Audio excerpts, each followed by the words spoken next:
Parvati, daughter of the mountains. Uma, mother of elephant-headed Ganesh and Kartikeya the warrior.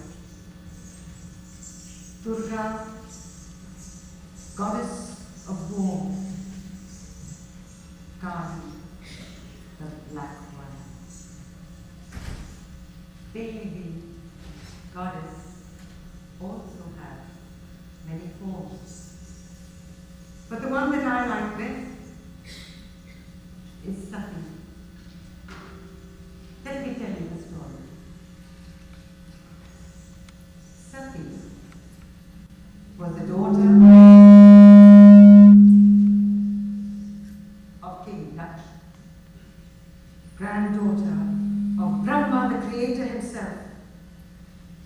And though born into a world of material wealth and earthly might, she had always been attracted to spiritual power.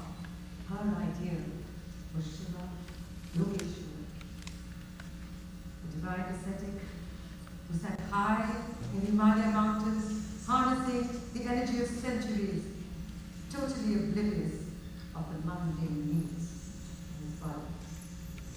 But Sati was a princess, much sought after by kings and demigods alike. Came the day of her Swayamvara, when she sat in her father's palace, a garland of flowers in her hand, as the suitors filed past, each hoping that she would choose him. Sati soon realized that her father was tempted to Shiva had not invited him, but she would have no other. So she meditated on him with every fiber of her being, when suddenly the garland fell out of her hands and fell. In the doorway of the palace stood Shiva, her guard, and now his name. Daksha was not amused.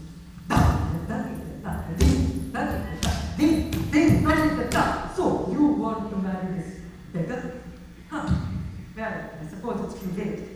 But given the lifestyle you have chosen, I don't expect you will be needing a dowry.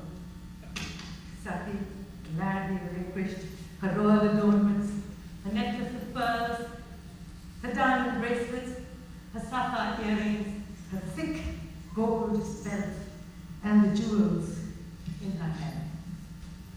Tying her sari round her husband's tiger skin, she followed him out of the palace. The two of them went back to his mountain abode, from where the sounds of their union, thunder and lightning, brought promise of rain and abundance to all. As the years passed, Daksha amassed more and more material power, until he decided to hold a yajna, a ceremonial sacrifice to celebrate his overlordship. The world was abuzz with excitement. Sati too heard of the event. She went up to Shiva and said, I wonder why Father has not invited us. Let me go and remind him of his negligence. Shiva, who knew that this was no negligence, but fully intended insult, tried to stop her fate. Don't go. I can't bear to be without you. Besides, I fear that this visit cannot be caused with pain. Oh, great yogi, do you not know me? Golden glow emanated from her body. As slowly she became Durga, goddess of war, seated on a tiger, a different weapon in each of her many arms, shield and sword, bow and arrows, shankha, chakra, gada, trishula.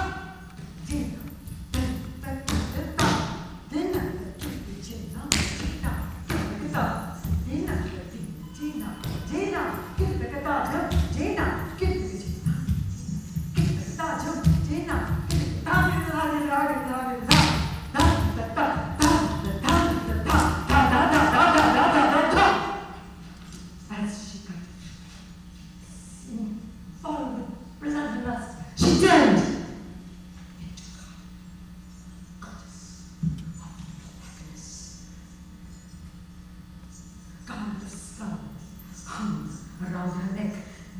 needles swung from her pendulous breasts. Her tongue rolled out and her mouth spat blood. Rupa Karani, Jiva, Rudira Tunda, Tarina Rita Karnataka Junda. I am Shakti. With or without you, do you feel me now? Entranced by this vision, and turned on, as only Shiva would be by such a sight, her husband and sped her on her way, turning herself once more into the devoted daughter, the dutiful wife.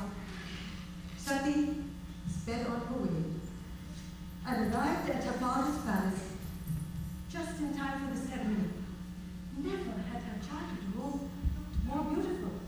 Garlands of flowers hung from every rafter, the floors decorated with colored powders, the smell of incense and delicious food wafted through the hall. And in the distance, one could hear the sound of 1,000 priests chanting, Om Vishwani Deva Savita Duritani Parasuva Yapadaka Namasuva. There in the middle of the palace stood her father, watching his guests arrive. In front of him, instead of the usual covered goods, was this enormous pile of sandalwood logs, mounds of ghee, of sangri, turmeric, and rice surrounded the wood. Daksha was holding some party. Running up to her father, Sati said, Father, how come you not invited us? Child, you see before you gods, warriors, scholars, people from abroad, VVIPs, ambassadors. What is your husband? He's a man who wears nothing but a loincloth. His unwashed body is covered with ashes from the cremation ground. His matted hair is the abode of snakes. And he has nothing more than a begging bowl to fill his tin corpse of a body. So, pushing his daughter aside, Daksha walked up, poured ghee onto the logs, and set the fire aflame. Slowly, Sati turned around, her eyes blazing. Who have you to insult the man whose honor it is my honor to protect? You say he's a corpse, but I am half his body, so I'm one too. So speaking, she jumped into the fire and her body burst into flame. Meanwhile, Shiva, who had discreetly followed his wife to the palace, heard the uproar from outside and rushed to the doorway. Horror-struck, took a pyre. Shiva lifted the body, the charred body, on his blood and started to sway.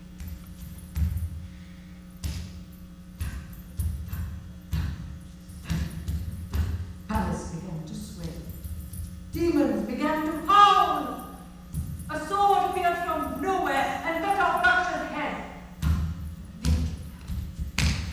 Swirling around the palace, Shiva